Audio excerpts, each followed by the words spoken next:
अनंत T refresh हमी। मागील 10 वर्ष आमदारकीच्या रूपानं तुम्ही ट्रेलर बघितला, आता 4 जून नंतर खरा पिक्चर दिसणार आहे असं सांगत रत्नागिरी सिंधुदुर्गचे पुढील खासदार नारायण राणेच असणार आहेत असे सुचोवात आमदार नितेश राणे यांनी केले।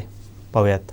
2024 एक अनुभवी आणि आपल्याला ताकद देणारा खासदार म्हणून आपल्याला दिल्लीला पाठवायचं बघा, काय मागे पुढे बघायचं नाही। आपल्याला ताकदीने राणे साहेबांना संदेश द्यायचाय की साहेब हा वैभववाडी तालुका किंबहुना हा कणकवली देवगड वैभववाडी मतदारसंघ हा तुमचा बालेकिल्ला आहे आणि तुम्ही जेव्हा 4 जूनला आहे तुमचं मतदिक्या बघाल तेव्हा त्याच्यातलं 70% मतदान हे आमच्या विधानसभेतून असेल, हा शब्द मी राणे साहेबांना या निमित्ताने देतो। आणि मग एकदा निवडून गेल्यानंतर आपण पण साहेबांसमोर निवेदन घेऊ रांग लावू आणि साहेब कधी कोणाला खाली हात परत पाठवत नाही असे असंख्य लोकांना इथे अनुभव आहे।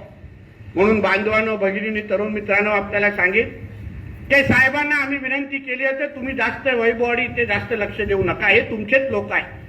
जसा नाकीर वाहिनी आणि अन्य लोकांनी उल्लेख केला, मी 2 दिवसापासून जेव्हा पदाधिकाऱ्यांची बैठक आणि मोदी साहेबांनी एवढं जे दिलं आहे त्यांना आम्ही मतदान कधी करणार याची वाट आम्ही सगळेजण पाहत होतो आणि ती संधी बांधवानो आपल्याला 7 मेला मिळालेली आहे।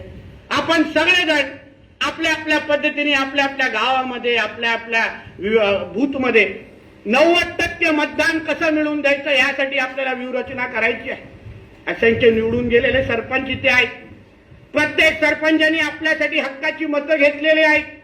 70 ते 80% मतदान जेवढं मतदान तुम्ही तुमच्यासाठी काय घेतलेलं आहे, जेवढं एक मतदारांची जोडणी तुम्ही तुमच्यासाठी केलं आहे, ज्या गोष्टी तुम्ही जे वेगवेगळे जे काय आपली रचना तुमच्या स्वतःसाठी लावल्या होत्या तेच आता आपल्याला पुढच्या 25 दिवस करायचं आहे। आपल्याला सगळ्यांना बरोबर घेऊन चालायचं आहे।